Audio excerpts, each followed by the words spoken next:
Money management, investments ఇవన్నీ అనుకున్నప్పుడు చెయ్యాలి అనే ఆలోచన ఉంటుంది. కాకపోతే మిస్టేక్స్ అనేవి వస్తూనే ఉంటాయి. చాలా మంది చేసే మిస్టేక్ ఏంటంటే 2 ఇయర్స్ 3 ఇయర్స్ వస్తారు. ద మూమెంట్ వీళ్ళు ఆపేసిన మరుక్షణం స్టాక్ ఫండ్ పెరగడం మొదలెడుతుంది. ఐటీ రిటర్న్స్ సబ్మిట్ చేస్తున్నారు. తీసుకున్నప్పుడు వాళ్ళంతటి వాళ్ళు చేసుకోలేకపోతున్నారు ఇండివిజువల్గా అంటే ఇంకొకరు సీఏనో సజెషనో ఇంకెవరిదో తీసుకుంటారు కదా. సో ఇప్పుడు ఏంటంటే జూలై 31 ఐటీఆర్కి లాస్ట్ డేట్, కానీ మనం ఏంటంటే ఫినాన్షియల్ ఇయర్ ఎండ్ అయ్యేది మార్చ్ 31 సో మన వాళ్ళు ఎప్పుడు చేస్తారంటే జూలైలో మేల్కుంటారు. ఇంకో కేసు ఏంటంటే చాలా ఇన్సూరెన్స్ పాలసీస్ జనవరి ఫిబ్రవరి మార్చ్లోనే తీసుకుంటారు.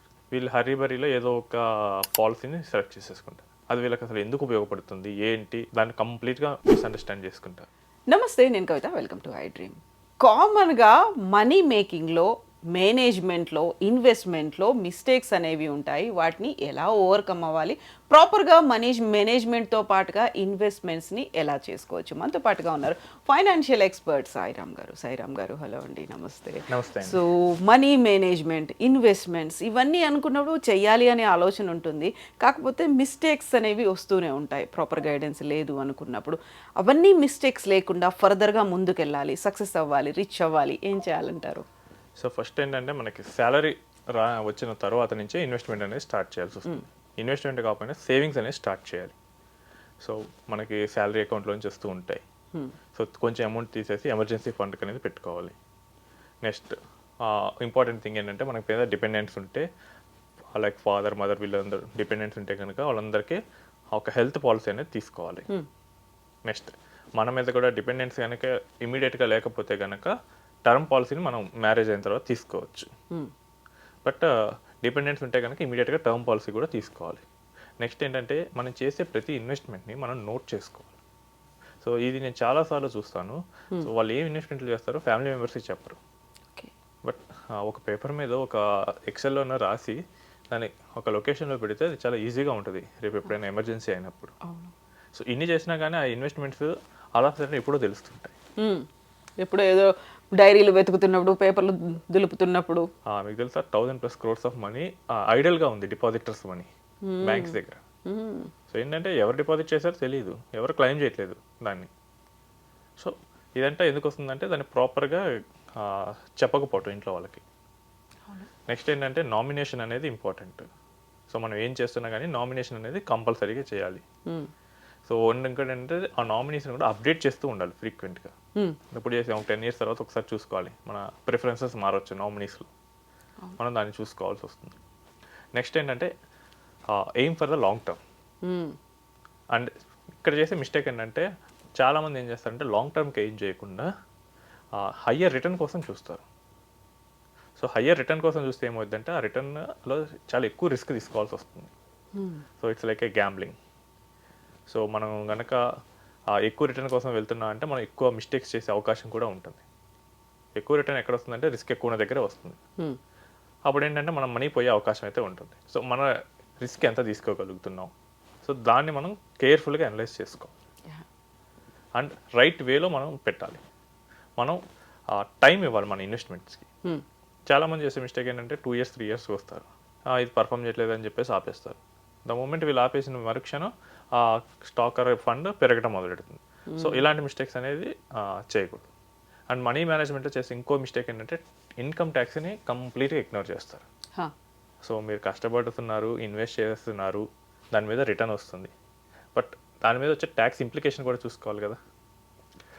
యాక్చువల్లీ ట్యాక్స్ సేవింగ్స్ ఆప్షన్స్లో నేను ఇది చాలా కామన్గా ఇస్తాను. 5 years ఎఫ్డీకి 5 years నేషనల్ సేవింగ్ సర్టిఫికేట్కి సేమ్ ఇన్కమ్ ట్యాక్స్ ఎగ్జంప్షన్ ఉంటుంది. బట్ ఎఫ్డీ ఇన్కమ్ మీద మీరు ట్యాక్స్ కట్టాలి. ఈవెన్ మీ అకౌంట్లో రాకపోయినా కానీ ట్యాక్స్ కట్టాలి. మీరు 1 lakh పెట్టారు, 7,000 ఎఫ్డీ ఇన్కమ్ వచ్చింది, ఆ 7,000ని మీరు ట్యాక్స్లో చూపించాలి. అదే పోస్ట్ ఆఫీస్లో ఎన్ఎస్సి ఉంటుంది, నేషనల్ సేవింగ్ సర్టిఫికేట్, అది కూడా సేమ్ ట్యాక్స్ బెనిఫిటే ఇస్తుంది. బట్ దాని మీద మనం చూపించక్కర్లేదు, దానికి ఎగ్జామ్షన్స్ ఉంది. జస్ట్ చిన్న మిస్టేక్ అది. ఎఫ్డీ వర్సెస్ ఇది జస్ట్ చూస్తే వెరిఫై చేసుకుంటే సరిపోతుంది. బట్ అది చేయరు, 99% ఆఫ్ ది పీపుల్ చేయరు. ఎవరైనా చేసేవాళ్ళంటే మీరు కమెంట్లో పెట్టండి. ఐటీ రిటర్న్స్ సబ్మిట్ చేస్తున్నారు, తీసుకున్నప్పుడు వాళ్ళంతటి వాళ్ళు చేసుకోలేకపోతున్నారు ఇండివిజువల్గా అంటే ఇంకొకరు సీఏనో సజెషనో ఇంకెవరిదో తీసుకుంటారు కదా. అది కూడా ఎప్పుడంటే లాస్ట్ మినిట్లో తీసుకుంటారండి. సో ఇప్పుడు ఏంటంటే జూలై 31 ఐటీఆర్కి లాస్ట్ డేట్, కానీ మనం ఏంటంటే ఫినాన్షియల్ ఇయర్ ఎండ్ అయ్యేది మార్చ్ 31 సో మన వాళ్ళు ఎప్పుడు చేస్తారంటే జూలైలో మేల్కుంటారు. బట్ ఇకప్పటికి వాళ్ళైనా ఏం చేస్తారు, ఏదైనా ఫినాన్షియల్ ఇయర్ ఎండ్లో కానీ అప్పుడు ఏమైనా మోడిఫికేషన్స్ ఉంటే అప్పుడు చేయగలరు. బట్ వీళ్ళు ఆ డేట్ అయిపోయినాక వస్తారు చాలామంది. ఇంకో కేసు ఏంటంటే ఈ మ్యూచువల్ ఫండ్స్ స్టాక్స్లో ఏంటంటే లాంగ్ టర్మ్ క్యాపిటల్ గెయిన్స్ ఉంటాయి. ఒకప్పుడు ఇవి 0% ఉండేవి, ఇప్పుడు ఏమో 12.5% అయింది. వీడికి ఏంటంటే 12.5% వరకు ట్యాక్స్ ఉన్నా కానీ ఫస్ట్ 1,25,000 వరకు ఎగ్జామ్షన్ ఉంటుంది. సో దీన్ని ఏం చేస్తారంటే మీకు ప్రాఫిట్ 1,25,000 వరకు ఉంటే దాన్ని సెల్ చేసి మళ్ళీ కొనేయచ్చు.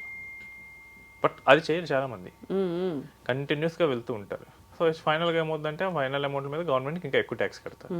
సో చాలామంది ఏంటంటే లాస్ట్ మూమెంట్లో స్టార్ట్ చేస్తారు ఈ ట్యాక్స్ సేవింగ్ ఇన్వెస్ట్మెంట్స్ వీటిని కూడా.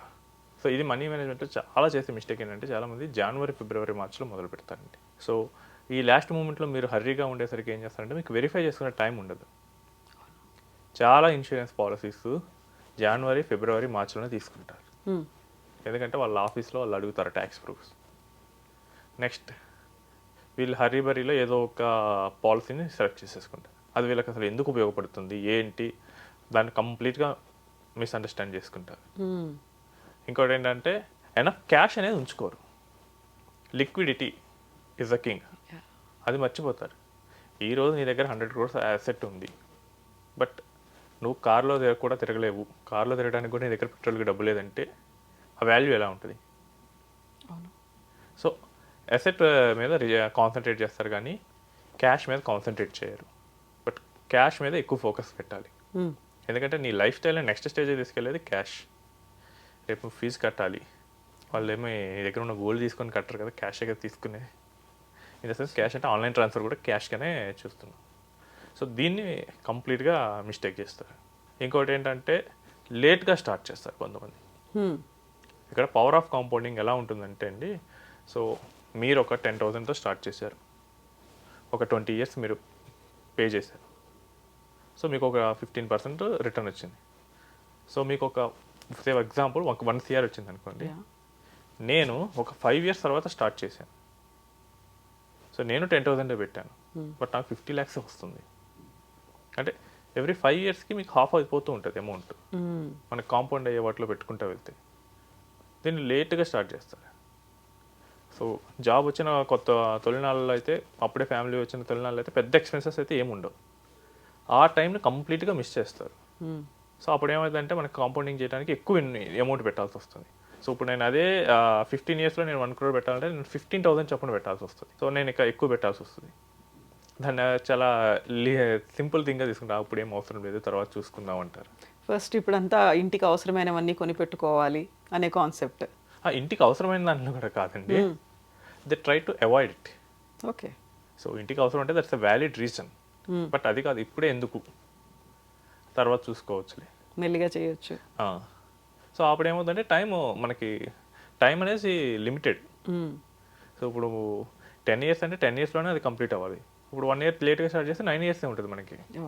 సో ఇప్పుడు కిడ్స్ ఫీజు అనేది యూనివర్సిటీకి ఎప్పుడు వెళ్తారు అది ఫిక్స్డ్గానే ఉంటుంది.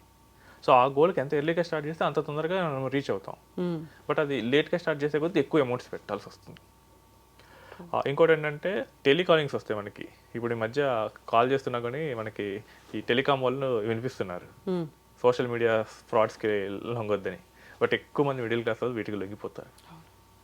సో ఈజీగా మనీ అంటే చాలు. ఇక వాళ్ళు కూడా ఏం చేస్తున్నారంటే ఈ ఫ్రాడ్స్టర్స్ ఫస్ట్ ఒకళ్ళని నమ్మిస్తారు, వీరి చేత కొంత అమౌంట్ పెట్టించండి మీకు మనీ ఇస్తారు, రిటర్న్ వస్తుంది, కొంచెం మనీ ఇస్తారు ఫస్ట్. వీటి దాన్ని తీసుకెళ్ళి ఒక 4 చెప్తాడు, ఈ 4 దగ్గర వాళ్ళు తీసేసుకుంటారు.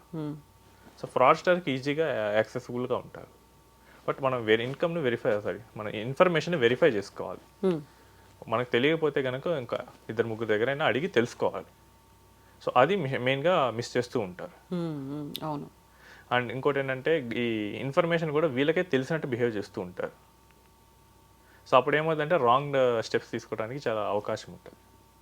సో ఇన్ఫర్మేషన్ చాలామంది మాకే తెలిసినట్టు బిహేవ్ చేస్తూ ఉంటారు. ఒకటి ఏంటంటే ఇన్ఫర్మేషన్ తెలియదు అంటే ఒప్పుకున్నా ట్రై చేయొచ్చు. ఇన్ఫర్మేషన్ నాకు అన్నీ తెలుసు నిజంగానే తెలిస్తే ఓకే, బట్ ఈ తెలిసిన యాక్ట్ చేస్తే చాలా ప్రాబ్లం అవుతూ ఉంటుంది. సో ఇదేంటంటే మనం ప్రతి ఫీల్డ్లోనూ చూస్తూనే ఉంటాం. బట్ ఇక్కడ ఏంటంటే వాళ్ళకే నష్టం అవుతుంది ఫైనాన్షియల్గా. ఇలాంటి చేస్తే ఏమవుతుందంటే అది రివర్స్ అయితే కనుక చాలా హెవీ బ్లో అవుతుంది. ఇప్పుడు ఏంటంటే నాకు ఆ ప్రాపర్టీ గురించి మొత్తం తెలుసా అని చెప్పామనుకోండి, ఒక పొరపాటు నిజమేమో మొత్తం తెలిసేనికి అది మంచిదేమో మనం కొన్నాం అనుకోండి, ఆ ప్రాపర్టీ ఒకవేళ టైటిల్ లిటిగేషన్లో ఉంటే అండ్ చాలామంది స్టాక్స్లో కూడా ఆ స్టాక్ ఏం పర్వాలేదు బాగానే పెరిగిద్ది అంటారు. అసలు అది ఏం బిజినెస్ చేస్తుంది, అది ఏంటి మొత్తం డీటెయిల్స్ చెప్పంటే అదేం ఉండదు. నేనేదో ఛానల్లో చూశాను అది పెరుగుద్ది అని చెప్పారు, అనలిస్ట్ అని చెప్తారు. సో ఇలాంటి వాటి మీద అవాయిడ్ చేయాల్సి వస్తుంది. అండ్ ఎమర్జెన్సీ ఫండ్ అనేది కాంక్రీట్గా పెట్టుకోవాలి. రేపు జాబ్ పోయింది, రేపు సడన్ మెడికల్ నీడ్ వచ్చేసింది, ఎక్కడి నుంచి తీసుకొస్తాం? సో అందుకని ఎమర్జెన్సీ ఫండ్ అనేది క్యాష్ అనేది బ్యాంక్ అకౌంట్లో 6 నెలలకు సరిపడే ఎక్స్పెన్సెస్ అనేవి పెట్టుకోవాలి. సో వీటన్నిటిని మనం ఫాలో అయితే కనుక మనం మనీని ఈజీగానే మేనేజ్ చేయొచ్చు. ట్యాక్స్ అనేది కరెక్ట్గా చూసుకోవాలి, ఇన్సూరెన్సెస్ పర్ఫెక్ట్గా ఉండాలి, ఎమర్జెన్సీ ఫండ్స్ ఉండాలి. అండ్ మన ఇన్వెస్ట్మెంట్స్ని అట్లీస్ట్ ప్రొఫెషనల్తో రివ్యూ చేయించుకోండి. ఏమైనా అడ్వైస్ తీసుకోకపోయినా రివ్యూ అనేది చేయించుకోండి.